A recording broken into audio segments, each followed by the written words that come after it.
परिणाम या भगवंताच्या नामाचा परिणाम, कथेचा श्रवणाचा परिणाम आयुष्यातील महाराज आपल्या प्रपंचातील सगळ्या समस्याचं निरसन कुठे आहे? या हरीच्या नामात तुटे भवरोग संचित क्रियमान भोग, तुटे भवरोग. या ठिकाणी आपल्याला जे प्रपंचामध्ये आपल्या संसारामध्ये अतिशय क्लेशकारक असा हा मनुष्याचा संसार आहे. मनुष्याचा प्रपंच अतिशय दुःखकारक आहे, क्लेशकारक आहे. अति याच्यामध्ये सुखापेक्षा दुःखाचा प्रादुर्भाव जास्त आहे. जिथं आपल्याला असमाधानता, अप्रसन्नता, कधी आपल्याला समाधान प्राप्त होत नाही, अप्रसन्नता, असं हे प्रपंचाचं स्वरूप आहे. जिथं आपल्याला इच्छा नसताना आपल्याला जगावं लागतं, इच्छा नसताना काही गोष्टी करावं लागतात. काही गोष्टी आपल्याला इच्छा नसताना रस्ता थोडा सोडावा लागतो का? काही गोष्टी आपल्याला मनाच्या विरुद्ध करावं लागतात, तर इच्छा नसताना त्या गोष्टी आपल्याला कराव्या लागतात. नकळत आपल्याला हा प्रपंच हा पुढं आपण सरकत राहतो. प्रपंचामध्ये आपण महाराज हा प्रपंच जो आहे, हा माणसाचा प्रपंच कशावरती आहे?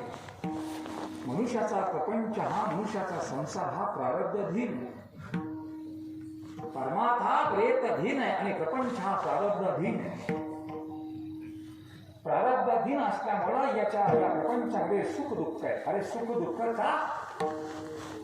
सुख दुःख या प्रपंचामध्ये का? महाराज अनुभवाने सांगतात, प्रपंचातला आपण महाराज अनुभवाने सांगतात हे प्रपंचाचं स्वरूप कसं आहे. संसार दुःखामुळं जगोकडे विश्रांती नाही, कोटे रात्रंदिवस तळमळ, काम क्रोध शुनी पहाटे लागले उठा, पाहुणा शरण जाव दृष्टी देई निर्मळ. प्रपंच हा कसा आहे? रामायण असं सांगतं, संसारे एव दुःखानां सीमान्ते इति कथयते, तन्मध्ये पतित देहे सुखमाशाध्यात्मकतम. असं हे प्रपंचाचं स्वरूप आहे. जिथं आपल्या हातून पाप घडतं यालाच म्हणतात संसार. संसार एव दुःखानां, दुःखाची सीमा नाही. अरे नदीला किनारा आहे, समुद्राला किनारा आहे, पण संसाराला किनारा, दुःखाचा किनारा नाही.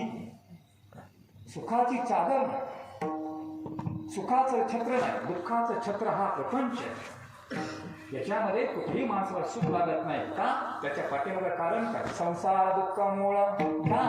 संचित क्रियमान भोग, चहूकडे इंगाळा संचित क्रियमान भोग, काम क्रोध शुनी पाठी लागले उडाळ, संचित कर्म संचित क्रियमान भोग. सुख पाहता जवा पाडे दुःख पर्वता, एवढे का? संचित क्रियमान भोग. हे आपलं संचित क्रियमान आणि भोग, संचित कर्मामुळे आपल्याला हे संसारामध्ये सुख दुःख आहे. संसारामध्ये आपल्याला दुःख कोण देतं? संसारामध्ये कोण दुःख देतं महाराज आपल्याला? कोण? संसारामध्ये दुःख कोण देतं? अरे आपणच आपण दुःख आपण स्वतःला देतो. कोण देतं संसारामध्ये? कोण दुःख देतं? आपली ही पंच ज्ञानेंद्रिय आपल्या संसारामध्ये दुःख देतं. आपले पंच कर्मेंद्रिय आपल्याला सुख दुःख देतं. आपलाच का क्षर विकार, आपल्या ठिकाणी जो क्षर विकार आहे हेच आपल्याला संसार दुःख देतं. कोण देतं दुःख तुम्हाला आम्हाला? आपला अंतःकरण चतुष्टय, मन बुद्धी चित्त आणि अहंकार हे आपल्याला प्रपंचामध्ये दुःख देतं. आपलंच चित्त आपलं दुःख देतं, आपलंच अहंकार आपलं दुःख देतं, आपलीच बुद्धी आपल्याला दुःख देतं, आपलंच चित्त आपला दुःख देतं, आपलेच पंच ज्ञानेंद्रिय दुःख देतं, पंच कर्मेंद्रिय दुःख देतं. म्हणजे आपल्या ठिकाणी द्वैत जे आहे हे द्वैत आपलं दुःख देतं. मग हे पंच ज्ञानेंद्रिय महाराज, चांगले डोळे चांगलं महाराज, हे पंच ज्ञानेंद्रिय पंच कर्मेंद्रिय याच्यासाठी सुद्धा संचित कर्म चांगले असेल तर सगळी इंद्रिय आपल्याला महाराज परिपूर्ण इंद्रिय, परिपूर्ण देह हा कशावर अवलंबून आहे? देहावर. माणूस जन्माला येतो 3 कारणामुळे. 1 कर्मानं, 2 पापानं आणि 3 वासनेनं. तीन कर्म तीनुसार मनुष्याचा जन्म आहे.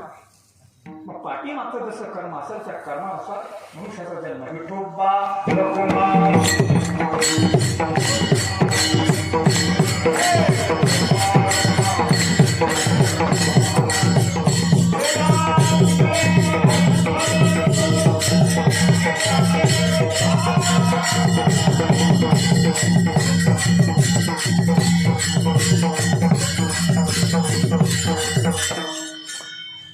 या कर्मानं कोणालाही सुटलं नाही.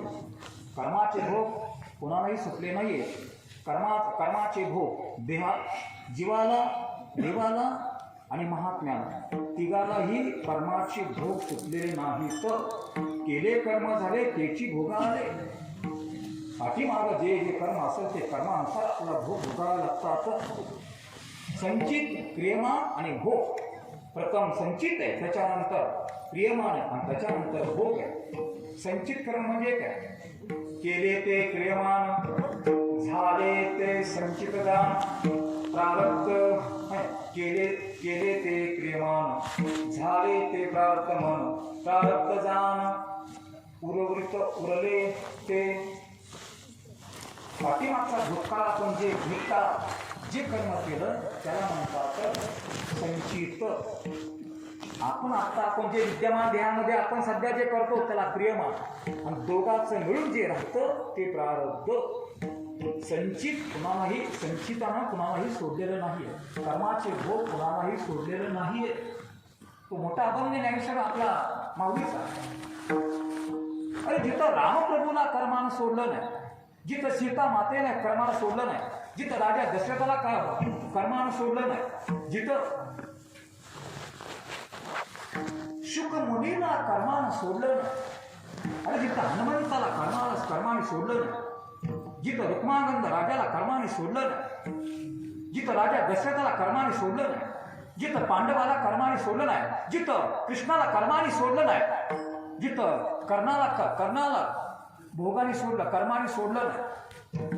अरे साक्षात सीता माता सुद्धा महाराज या रामप्रभूला एवढा प्रत्यक्ष परमात्मा. अरे रामाचं स्वरूप काय? रामस्वरूप नाम लीला धाम परात्परम यतच्चतिष्ठकम सच्चिदानंद विग्रहम. हे रामाचं स्वरूप आहे. कृष्ण अवतार राम. मग या रामाला सुद्धा कर्माने सोडलं. अगदी सोपं उदाहरण घ्या.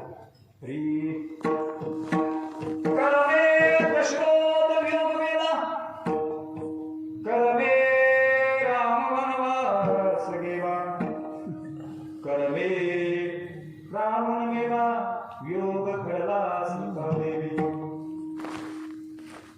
कर्मामुळे राजा दशरथ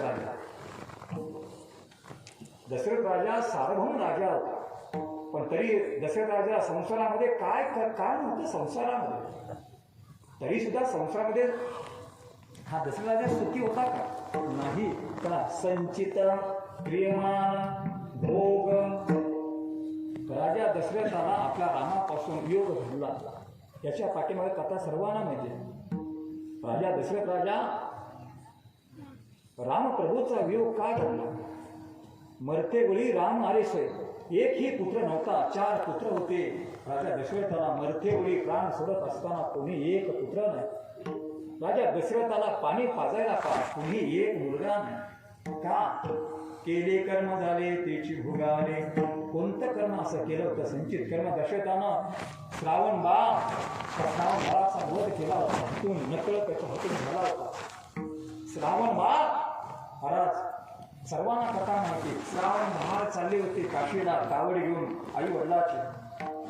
आता सुद्धा माणसं नेतात आई वडिलाला. कसं? रेल्वेनं, विमानानं नेतात. पण एखादा कदाचित असू शकतो अपवाद, एखादा श्रावण बाळ दुर्मिळ.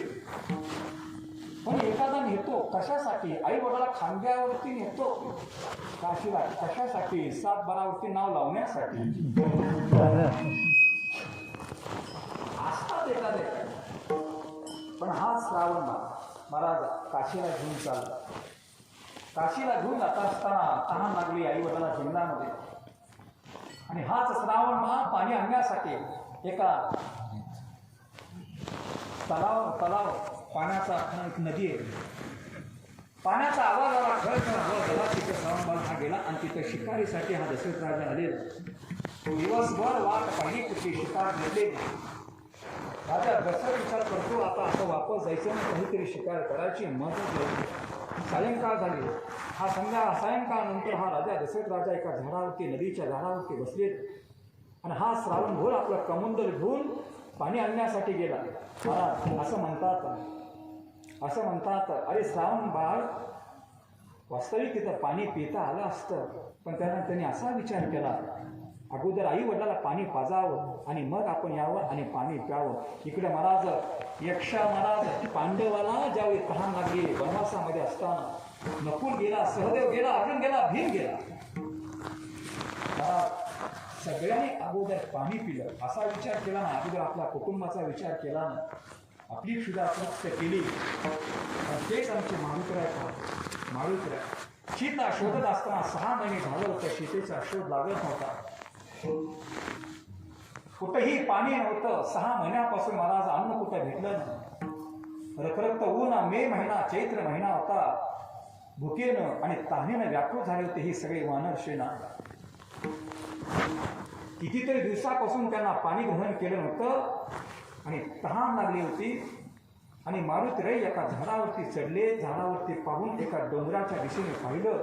हिरवळ, निसर्ग सौंदर्य, सर्वीकडे पक्षाचा किलबिलाट आहे, झाडी हिरवगार, त्यावरती पाणी कुठंतरी असणार. मारुतीराय तिथं गेले आणि नदी एक नदी दिसली. मारुतीराय किती दिवसापासून पाणी पिले नव्हते. पाणी दिसल्याबरोबर आपली तहान भागवली का नाही. परत आले. आपली वानर सेना तिथं घेऊन गेले. वानर सेना पाणी पाजलं आणि मग आपण पाठीमागून सर्वात अंतिम पाणी पिले. याला म्हणतात संत. कसा हा श्रावण स्वतः पाणी पिला नाही. भांड्यामध्ये पाणी भरत असताना बुड बुड बुड असा आवाज आला. झाडावरती राजा दशरथाला वाटलं एखादा प्राणी पाणी पिण्यासाठी आलेला आहे. आणि आवाजाच्या दिशेने शब्दभेद. राजा दशरथाला शब्दभेद हे एक धनुर्विद्या प्राप्त. आवाजाच्या दिशेने बाण सोडला आणि श्रावणाच्या छाती बसला. बाबा हात मारले. एकदम भयभीत झाला हा राजा दशरथ. अरे हा आवाज तर मनुष्याचा आवाज आहे. आवाजाच्या दिशेने धावत गेला दशरथ राजा. पाहतो पुढं तर एक तरुण मुलाच्या छातीमध्ये बाण घुसलेला आहे. अरे हे काय केलं मी हे. अरे राजा दशरथ तिथं वैकुंठग्रस्त अवस्था आली. घाबरला राजा धावत तिथं गेला, मांडीवरती घेतली. आणि तो श्रावण बाळ म्हणतो, राजा आई वडील तिथं आहेत तर त्यांना पाणी पाच आणि सांगू नको. पाणी एकदा त्यांना पिऊ दे आणि मग सांग तुमचा हा श्रावण बाळ गेला. पाणी पेपर्यंत सांगू नको. जर अगोदर सांगितलं गेला पाणी पिणार नाही. राजा दशरथाच्या मांडीवरती प्राण सोडला श्रावण बाळानं. श्रावण बाळ ते भांड उचलत राजा दशरथानं. जड पावलानं, जड अंतःकरणानं. एक पाप घडलं असं त्याचे असे धारणा त्याच्या अंतःकरणात झाले. मी एक पापी आहे, मनुष्यवध माझ्या हातून झालेलं आहे. धीर गंभीर झाला हा वाल्या राजा दशरथ. जड पावलाने धाडस होईना कसं जावंय. आई वडिलांकडे पुढे त्या श्रावणाच्या पुढे कसं जावं. जड पावलानं, जड अंतःकरणानं वैफल्यग्रस्त अवस्थेमध्ये हा राजा दशरथ भांडावरती पाण्यात पाणी घेऊन तिथं गेले.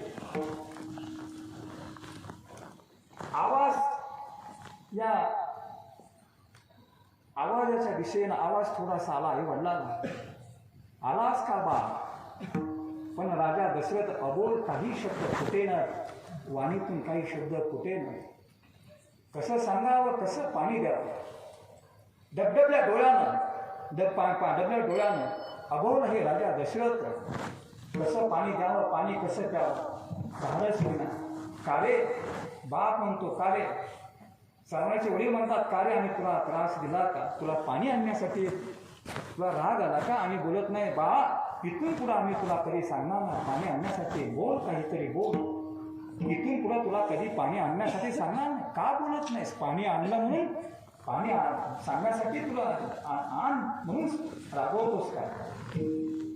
पण राजा दशरथ काही बोलेल, हात थर थर थर थर कापताय, पाय उचलत नाही, आणि कसं तरी स्वतःला सावरून तिथं वडिलांजवळ गेले, पाणी घ्या. हा आवाज माझ्या मुलाचा आवाज नाही, हा आवाज माझ्या मुलाचा नाही, कोण आहात तुम्ही, मी राजा दशरथ, आमचा बाळ कुठे, क्षमा असावी, तुमच्या मुलाचा चुकून माझाकडून बाण लागलेला, मला वाटलं एखादं शॉपक असेल, एखादं कुठलं कोणतरी प्राणी असेल, क्षमा असावी. हे दशरथाच्या मुखातून ऐकलं, पाण्याचं भांड खाली पडलं आणि बा श्रावण बाळ म्हणून हाक मारू लागले, हाक मारवले, श्रावण बाळ श्रावण बाळ श्रावण बाळ. आणि त्या क्रोधाच्या आयुष्यामध्ये त्या बापाने आईवडिलांनी शाप दिला, तुझ्यामुळे आमचा पुत्र गेला आणि तुझ्यामुळे आम्हाला पुत्राचा वियोग घडला, तुला सुद्धा भविष्यामध्ये हाच योग असाच वियोग घडेल, शापवाणी दिली आणि तिथं हा प्राण गेला. जसं ही वेळ श्रावण वडिलाच्या आई वडिलाच्या ठिकाणी जशी वेळ आली, अशीच वेळ राजा दशरथाच्या जीवनामध्ये आली. का गेले कर्म झाले त्याचे भोगाले विठोबा.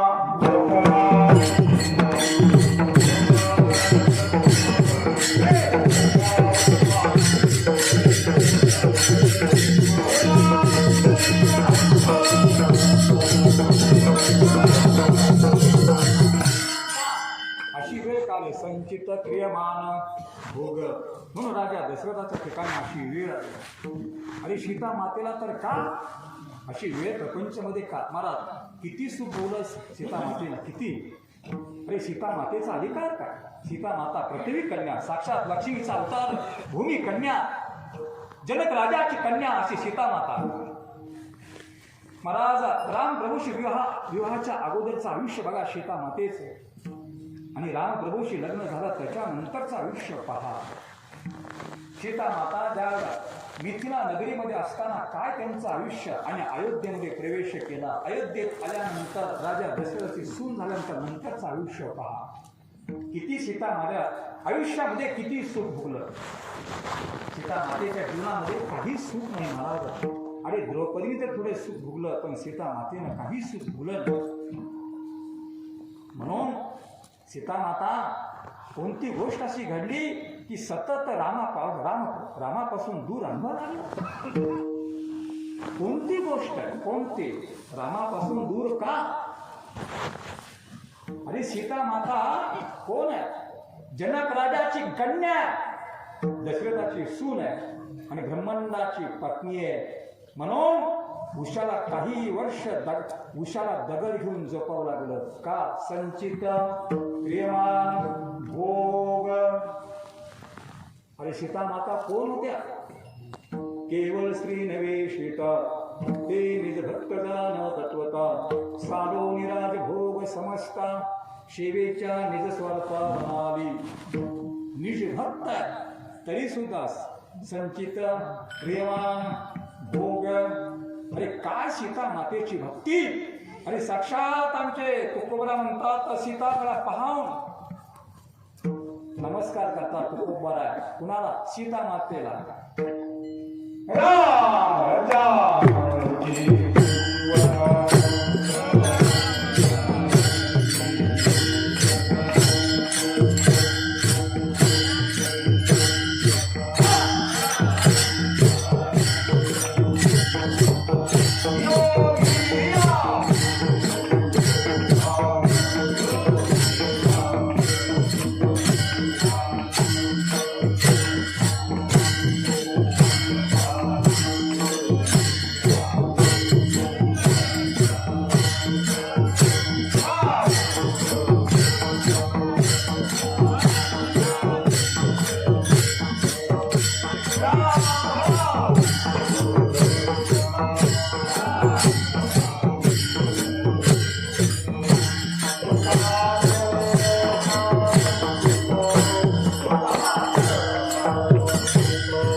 खोबरा सीता मातेला नमस्कार करतात, तरी सुद्धा असा इतका सीता मातेचा इतका अधिकार असतात का?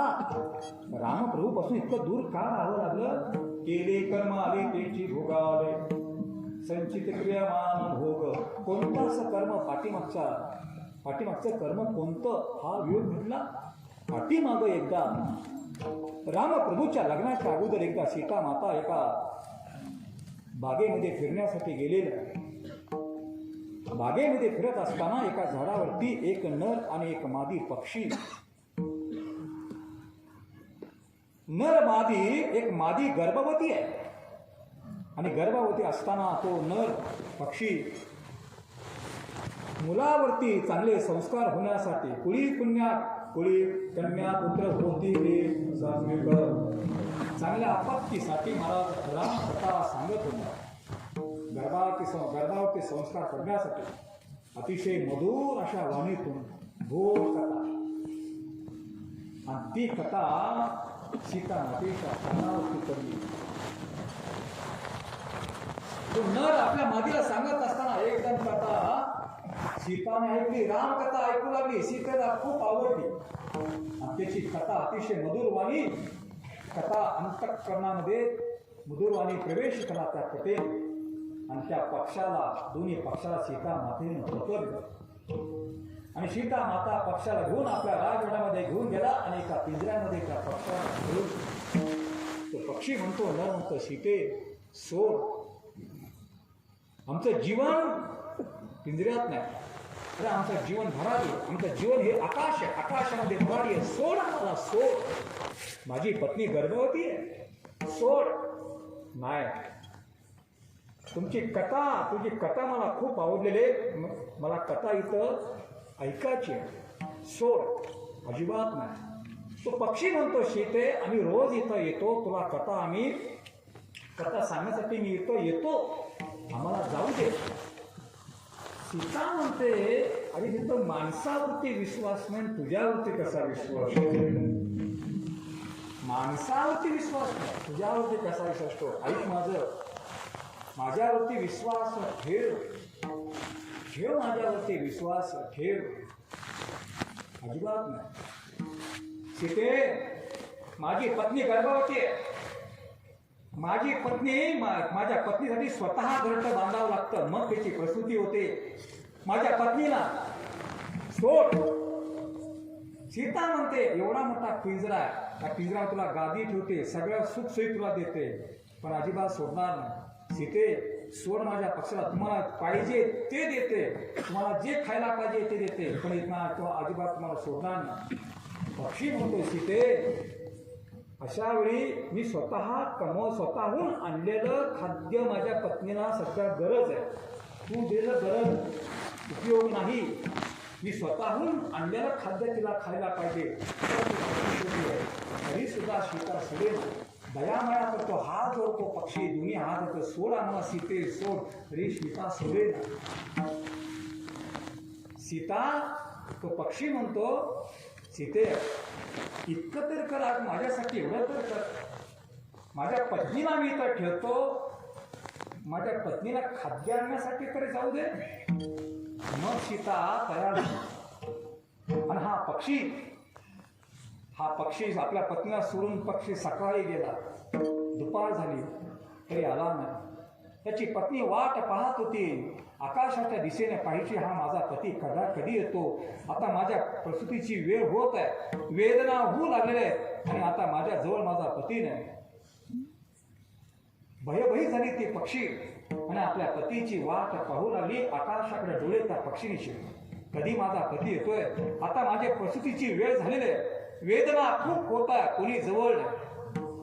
संध्याकाळ झाली तरी हा पती आला नाही. आणि मग ही पक्षीने रडू लागली, तिला वाटू लागला, आता हा अशा वेळी माझा पती सोबत नाही, जवळ नाही, कदाचित माझा प्राणही जाऊ शकतो. आणि रडू लागली ही पक्षीने रडू लागले. आणि तिथं सीता आली, सीते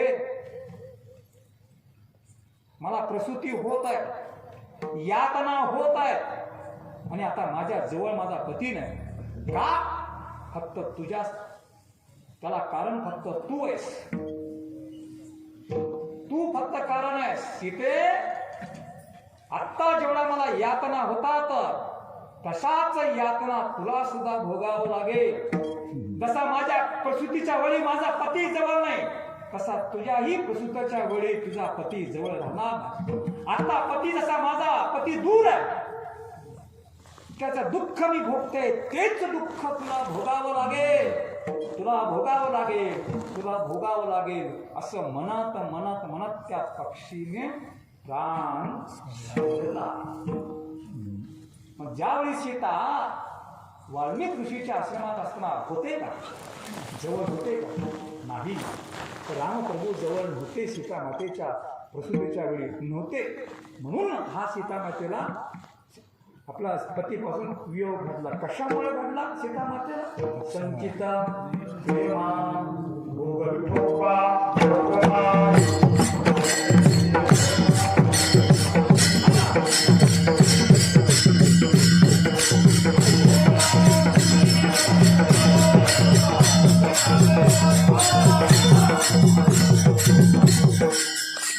जाता जाता सांगावं लागतं. अरे भीष्माला सुद्धा का, अरे भीष्म किती दिवस पडून होते?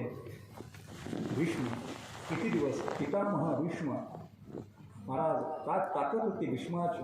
भीष्म मला केला खरा धनुर्धरा, ही भीष्माची ताकद होते. महाराज भीष्म किती दिवस पडून, किती दिवस मरताना किती यातना, लगेच प्राण गेला का भीष्माचा? नाही गेला. किती दिवस पडून होते?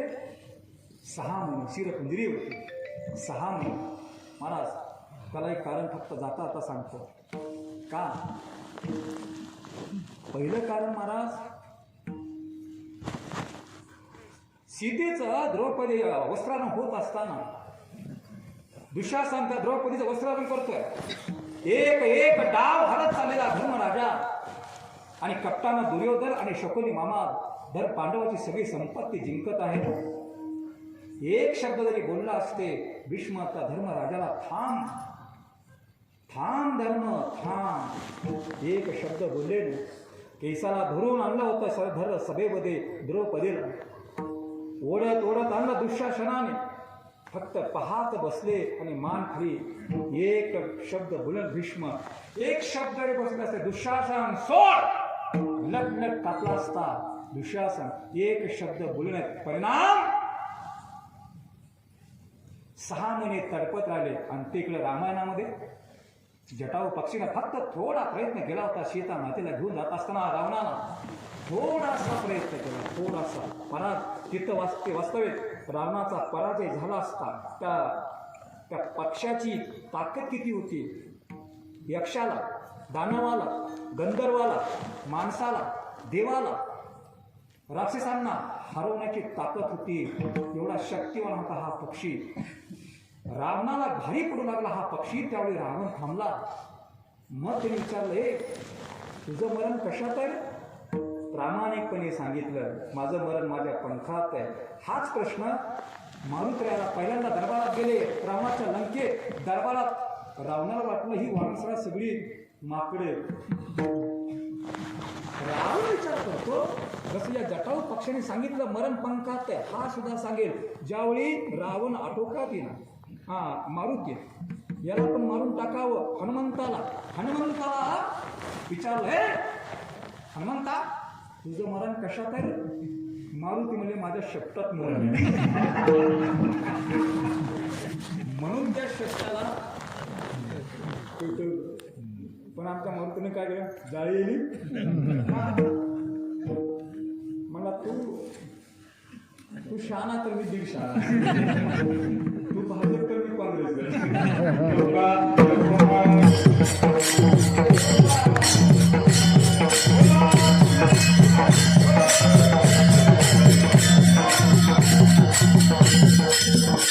प्रामाणिकपणे सांगल्या पक्षांना. मग त्यांनी विचार, रावण तुझं मरण कशात? रावण खोटं बोलला. मग तेव्हापासून राजकारणात खोटं बोलायची पद्धत पडली.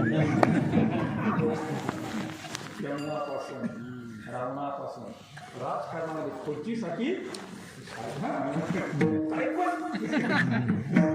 तेव्हापासून पद्धत पडली खोटं बोलायची. अरे रावणाचं मरण फक्त बिंबीत होतं. खोटं बोलला, माझ्या डाव्या पायाच्या डाव्या अंगठ्यात आहे. अरे रावणाचं मरण कुठे आहे? बिंबीत. कोणालाच माहित नव्हतं, फक्त मंदोदरी आणि रावण कोणालाही माहित नव्हतं. अरे जिथं रामाला माहित नव्हतं, रामाला सुद्धा माहित नव्हतं युद्धाच्या वेळी, कोणालाच माहित नव्हतं, फक्त मंदोदरी माहित होतं. मंदोदरी आणि रावण प्रयत्न केला रावणाच्या डाव्या पायाच्या अंगठ्यावरती प्रहार करण्यासाठी. हा पक्षी वागला, रावणानं दोन्ही पंख तोडले. अरे पक्षाचं बळ कशात आहे? पंखात आहे.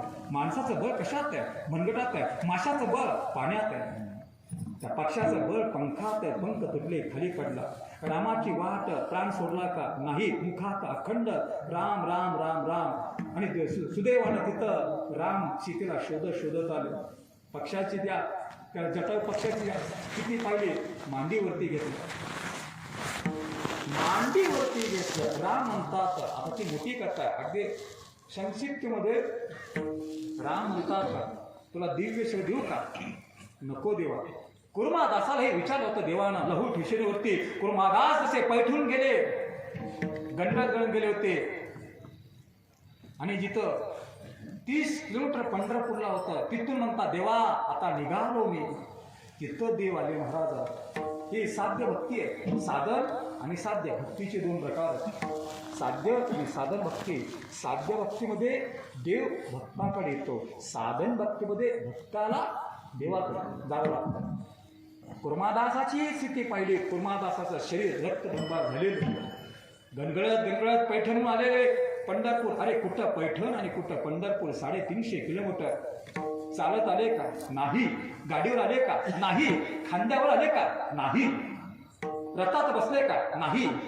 बैलगाडीत बसले का? नाही. आले कसं?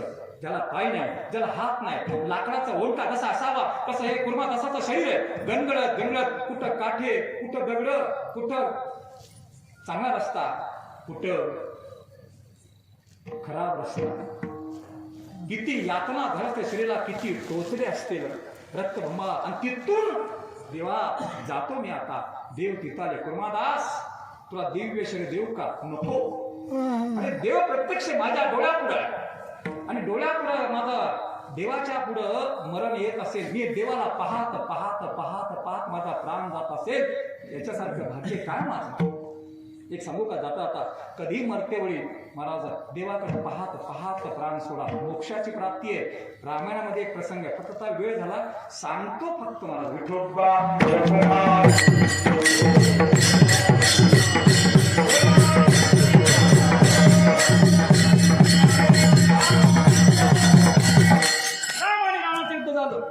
युद्ध झाल्यानंतर रामानं इंद्राला बोलावलं. इंद्रा, वानर सेना जेवढे मृत्यू झालेत ना त्यांना अमृत टाक आणि जिवंत कर. बाजूला लक्ष्मण भावतो, देवा कधीपासून असा हा दुजाभाव, कधीपासून असा अधर्म, तुमच्या ठिकाणी असा स्वार्थपणा का? हे राम आणि रावणाचे युद्ध झाले, राक्षस आणि वानर सेना फक्त. अरे जिथं राक्षसाचा मृत्यू आहे, जिथं वानरचा मृत्यू आहे, फक्त वानर सेनाच का? का असा दुजाभाव करताय? राक्षस आणि वानर सेना दोघांनाही जिवंत करा. लक्ष्मणाकडे पाहत राम हसले.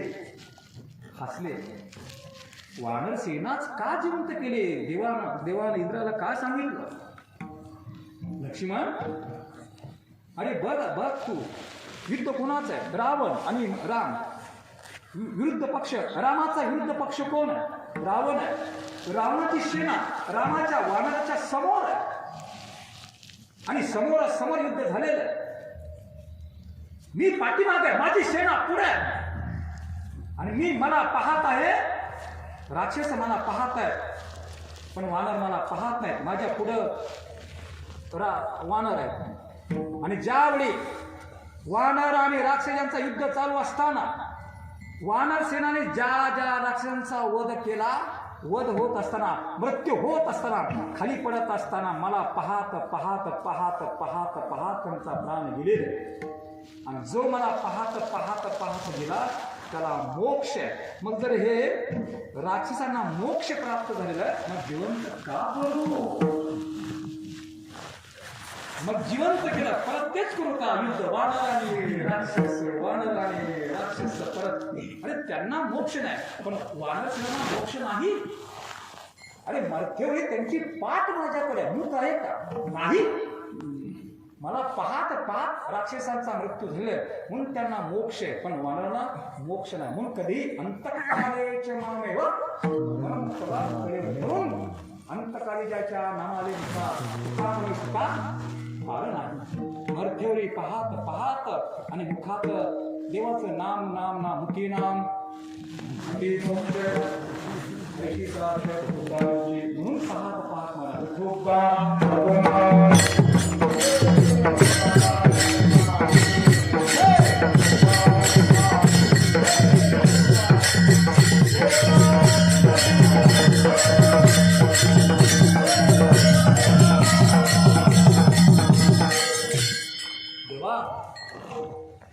जे भाग्य मला राजा दशरथाला जे भाग्य नाही ते मला भाग्य प्राप्त झालेले. अरे माझं मरण कोणापुढे आहे रामापुढे आहे. मी कुठे रामाच्या मांडीवरती आहे. मी कुठे आहे मी कोणाला पाहत आहे. शेषाचा अवतार लक्ष्मणाला पाहत आहे. विष्णू अवतार राम प्रभूला पाहत आहे. मांडीवरती मरण येत आहे. असं मरणाचा चान्स सोडू पुन्हा पुन्हा असं हे योग येणार आहे का. पुन्हा पुन्हा असं हे भाग्य मिळणार आहे का. पुन्हा पुन्हा येणार आहे का नाही. नको देवा. अरे जे भाग्य राजा दशरथाला नाही. राजा दशरथ मरतेवेळी राम समोर होते का नव्हते आणि तोच राम कुठे माझ्या पुढे. मग का मरणार चान्स सुरू का. अरे जे राम 6 वेळा राम राम राम हाक मारत मारत मारत मारत प्राण ज्योत मावली त्या दशरथाचे आणि तोच राम कुठे माझ्या समोर आहे. मग असं मरण्याचा चान्स सोडू देवा. काय रामावरती निष्ठा महाराज. नामस्मरण कसं करावं या पक्षाकडे पहा. रामाचं प्रेम या जटाऊ पक्षाचं प्रेम पाहून रामाच्या डोळ्यात पाणी आलं. अरे अशी भक्ती असावी देवाच्या डोळ्यात पाणी आलं. अशी भक्ती असावी. भक्ताच्या डोळ्यात पाणी येणं याला महत्व नाही. भक्ती पाहून देवाच्या डोळ्यात पाणी आलं. मकरंद ध्वज महाराज ही सुद्धा मोठी कथा आहे. कृष्णाच्या डोळ्यात पाणी आलं. मकरध्वज ना हा मकरध्वज राजाची कथा भक्तीविजय ग्रंथात. डोळ्याचं पाणी आलं देवाच्या भक्ती पाहून. महाराज ज्यावेळी तो जटाऊ पक्षी प्राण सुरू लागला त्यावेळी एका भांड्यात पाणी घेतलं रामानं आणि रामाने डोळे झाकले. सगळ्या नद्याचं स्मरण केलं. जटाऊ तोल उघड आणि अंतिम प्राणी ग्रहण कर. हा पक्षी म्हणतो नको देवा नको. अरे मी सगळ्या नद्याचं स्मरण केले. पाणी जाऊ दे. पाणी ग्रहण कर. नको का का. राम माझ्या कंठात सदैव राम राम. पाठीमागचं आयुष्य सगळं राम नामात गेलेलं. माझं नाम कुठे आहे. अरे नाम 3 प्रकारे घेता येतं. 1 वाणीतून, 2 कंठातून, 3 मनातून. माझ्या कंठात राम नाम आहे आणि ज्यावेळी तुम्ही पाणी माझ्या मुखामध्ये घालाल त्यावेळी माझ्या राम नामामध्ये खंड पडेल. म्हणून पाणी नको देवा. हा आपण गटा गटा गटा गटा पितो दुसरी. कोण गटा गटा गटा गटा पाणी पित. पण हा पक्षी अरे मरण कुठं आलं. साक्षात रामाच्या मांडीवरती मरण आलं. आणि इकडं पहा या भीष्माचं पहा मरण कसं आलं. 6 महिने पडून होते. 6 महिने का केले कर्म झाले ते उगाले का. याला घरात मोठी कथा.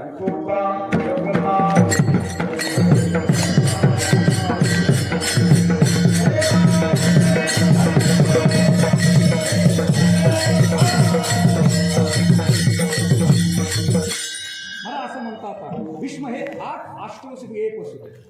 अष्टवसू आहेत ना 33 कोटी देवापैकी 8 अष्टवसू. 11 रुद्र, 12 आदित्य, 12 अधिक 8 किती झाले 20. 11 रुद्र 20 अधिक 11. काढा मोबाईल करा गुन्हा किती झाले 31. एक ब्रह्म एक इंद्र आणि ब्रह्मदेव बरोबर ना. 33 कोटी देव बरोबर का. सांगत पण नाही तिथं बसल्या सांगेल असं नाही. 33 कोटी देव 33 कोटी देवकी एक 8 अष्टवसू अष्टवसू एक भीष्माचा अवतार अष्टवसू महाराज एक अष्टवसू पैकी पहिला महाराज त्याचं नाव वसू एक असा एक होता वसू प्रभास वसू हे थोडंसं ऐकलेली कथा होती थोडंसं ते लक्ष लोक ऐकले नाही होत नाही ना आता असंच काहीतरी काय होतं आहे प्रभास वसू महाराज हा वसू आपल्या पत्नी समवेत महाराज हे देवाच्या अवतार बरं काही सगळे देवाचे अवतार आणि एक दिवस वसिष्ठ मुनीच्या आश्रमामध्ये गेले आता वसिष्ठाचा आश्रम अतिशय रम्य असा हा वसिष्ठ होता महाराज तिथली व्यवस्था पाहून तिथली स्वयंपाक व्यवस्था तिथलं राहण्याची व्यवस्था तिथलं गोरक्षा तेथील अध्ययन कक्ष पठण अध्ययन कक्ष महाराज अभ्यास कक्ष तिथले अतिथीगृह तिथलं रम्य असं वातावरण तिथलं रंगी बेरंगी फुलं तिथलं वातावरण पाहून मन प्रसन्न अशीच आम्ही अपेक्षा करतो महाराजांच्या अपेक्षा आश्रमाची वसिष्ठ समान यांचा आश्रम असावा तसं पांडुरंगाने आशीर्वाद द्यावा मारुती महाराजांनी आशीर्वाद द्यावा आशीर्वाद द्यावा तसा वसिष्ठ मुनी समान आणि त्या पत्नीचं रम्य असं तिथं मन रमलं आणि पाहत एका ठिकाणी एक आश्रमाच्या पाठीमागं एक कामधेनू एक नंदिनी गाय होती आणि त्या पत्नीनं त्या गायीकडे पाहिलं नंदिनी अतिशय रेखू काळे भोर डोळे गुबगुबीत पांढरी शुभ्र गाय देखणी गाय होती आणि त्या पत्नीला अतिशय गाय ती मनात बसली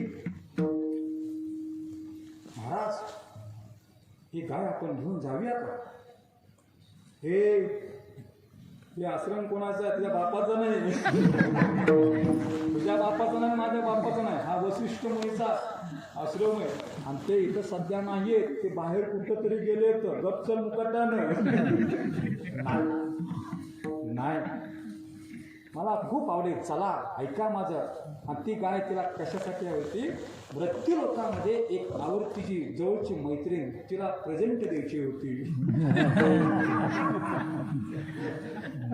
तिला प्रेझेंट द्यायची होती तू तुझा पती म्हणतोय असलं काय करू नको चल मुकाटानं आश्रमाच्या बाहेर जायचं ना आपल्याला पण ऐक ना हट्ट धरून बसले असं म्हणतात ना बाल हट्ट स्त्री हट्ट योग हट्ट आणि पत्नी हट्ट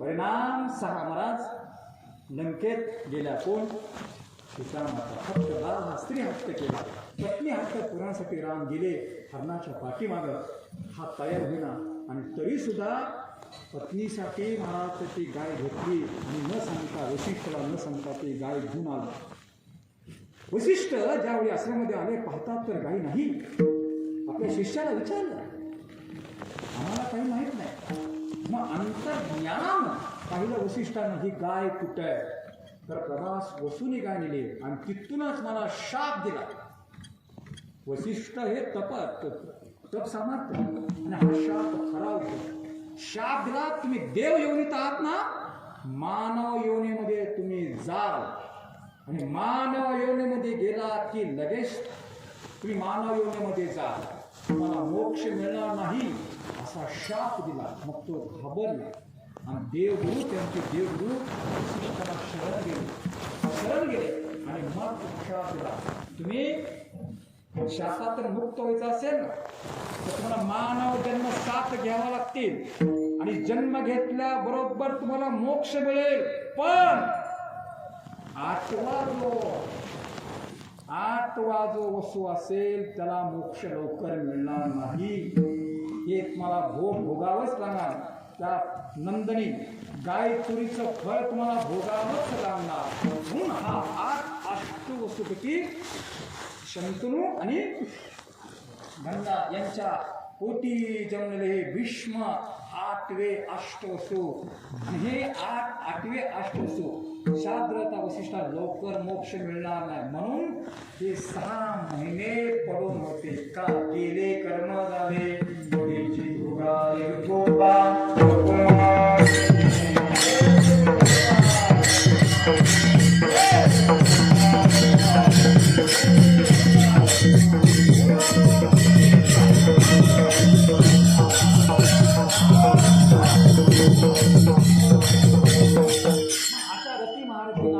कर्माचे भोग भोगावं लागतात. मग आपल्याला आपलं तर काय महाराज, कर्म हे भोगावंच लागतं. कर्म कोणालाही सुटलेलं नाहीये. मग या कर्माची बाधा नष्ट होण्यासाठी सर्व अंशी नाही, पण काही अंशी महाराज आपल्याला मार्ग दाखवले. या संतांनी मार्ग दाखवला म्हणून केले उपकार सांगू काय. बाप मागरे ऐशी माय धर्मे त्यांचे दिले पाय दिले अक्षय अनंत उपकार आहेत आपल्यावरती. या कर्माची बाधा नष्ट होण्यासाठी उपाय सांगितलेला म्हणून तुकोबरा म्हणतात काय सांगू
मार्ग सांगितला कर्माची बाधा नष्ट होण्यासाठी कोणता मार्ग सांगतात? दोन मार्ग सांगतात.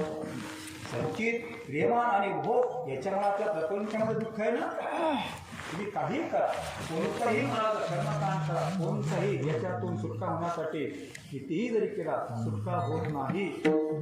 कर्माची बाधा सुटका होत नाही, भोगाची बाधा सुटका होत नाही, प्रेमाची बाधा सुटका होत नाही. मग त्याच्यासाठी दोन मार्ग सांगतात, तर दोन गोष्टी करा. कोणतं? सुखया संत समागमे नित्य नावे तुझ्या नामे सहन होती सकळ कर्मे सर्व काळात.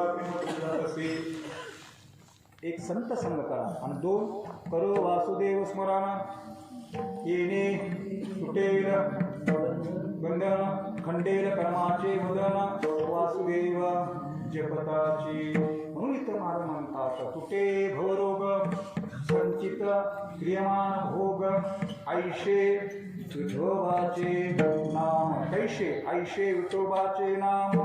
कसं आहे? तुटे भवरोग ऐशे विठोबाचे नाम. संचित क्रियमान भोग ऐशे विठोबाचे नाम. उच्चारता खंडे जन्म ऐशे विठोबाचे नाम. वसो न सके पाप ऐशे विठोबाचे नाम.